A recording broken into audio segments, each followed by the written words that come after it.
तो हो रहा है यूरोप में एक बार फिर से रशिया यूक्रेन को लेकर कुछ चिंताएं बन रही हैं, स्पेशली इस बार जो रशिया नेचुरल गैस के मूवमेंट पर रोक लगा रहा है या फिर रेस्ट्रिक्शंस लगा रहा है। ये समझते हैं इस बात को नेहा के साथ। नेहा, कल तक तो राहत थी बाजार में क्योंकि पाइपलाइन बंद करने के पहले के लेवल्स पर वापस सप्लाई रिज्यूम हो गया था।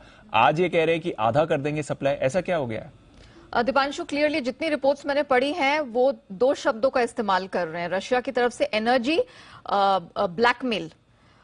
तो और इस बात के संकेत व्लादिमीर पुतिन साहब ने पिछले हफ्ते ही दे दिए थे। कहा था कि मेंटेनेंस के बाद हम पाइपलाइन शुरू कर देंगे, लेकिन आप इस बात के लिए तैयार रहिए कि आगे जाके सप्लाई में कटौती हो सकती है, हमारे टरबाइन को लेकर दिक्कतें हैं। और सबसे महत्वपूर्ण बात उन्होंने कही थी, जो वेस्टर्न सैंक्शंस है इससे हमें बड़ी दिक्कत है, तो आप तैयार रहिए। जब तक हमारे शिपमेंट्स, हमारे एक्सपोर्ट्स और प्रोडक्ट्स की सेल पर यहां पर पाबंदियां नहीं हटेंगी, तब तक आप, एक तरह से उन्होंने हिंट कर ही दिया था कि आपको ये दिक्कतों का सामना करना पड़ेगा।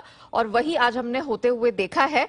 अनाउंसमेंट निकल कर आया गैसप्रॉम की तरफ से। इनफैक्ट पहले तो ये हुआ कि जो यूक्रेन के जो स्टेट पाइपलाइन ऑपरेटर्स हैं, उन्होंने यहां पर सुबह सुबह ये बात नोटिस की कि एकाएक गैसप्रॉम की तरफ से जो पाइपलाइन में प्रेशर है वो बहुत तीव्र गति से बढ़ा दिया गया। इसके लिए जो मैंडेट होता है कि आप कभी भी इस प्रकार के प्रेशर में बहुत बड़ा सर्ज या कमी होती है तो आपको इन्फॉर्म करना होता है, क्योंकि इमरजेंसी की स्थिति उत्पन्न हो जाती है, पाइपलाइन फट सकती है, खराब हो सकती है और कोई बहुत बड़ा यहां पर हादसा हो सकता है। तो ये उन्होंने इन्फॉर्म नहीं किया।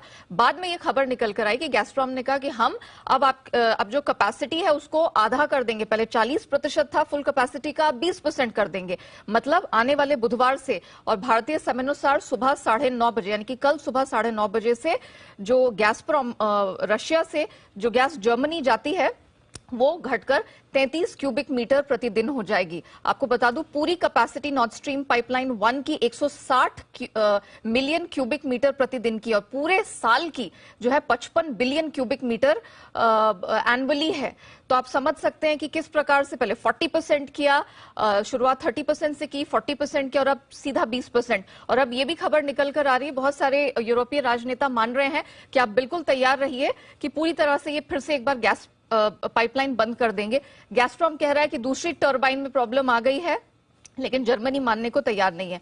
तो क्लियरली इस वजह से हमने देखा है कि डच गैस है, उसकी कीमतें 170 यूरो के ऊपर चली गई हैं। कल एकाएक 10% की तेजी आई।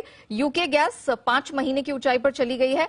और नाइमेक्स नेचुरल गैस की बात करें तो 6 से 7 हफ्ते के ऊपरी स्तर पर है। एक बार फिर से $9 के करीब ये इसकी कीमतें जाती हुई दिखाई दे रही है। और अमेरिका में तो रिकॉर्ड गर्मी है ही, फर्स्ट वीक ऑफ अगस्त तक अत्यधिक गर्मी रहेगी, तो एयर कंडीशनिंग की डिमांड है रिकॉर्ड स्तर पर। पावर जनरेशन की मांग निकल कर आ रही है। तो ये तमाम फैक्टर्स हैं जो नेचुरल गैस की कीमतों में आग लगाने का काम कर रहे हैं। ऑलरेडी हम देख रहे हैं 6 महीने की ऊंचाई पर आपके लिए दाम आते हुए दिख रहे हैं। और एनर्जी ब्लैकमेल ये अब एक बड़ा कंसर्न बनते हुए दिख रहा है, और उसका इम्पैक्ट आप ग्लोबल मार्केट्स में आज भी देख रहे हैं। वैसे नेचुरल गैस के लिए किया है, बट डर है कि क्या ये और एक्सटेंड हो सकता है कि नहीं। हमारे एफएमसीजी काउंटर्स भी आज वीक हैं। डर एग्री कमोडिटीज में भी एक बाउंस बैक का आपको आते हुए समय दिख रहा है। शुक्रिया नेहा, ये सारी डिटेल्स हमारे सामने रखने के लिए।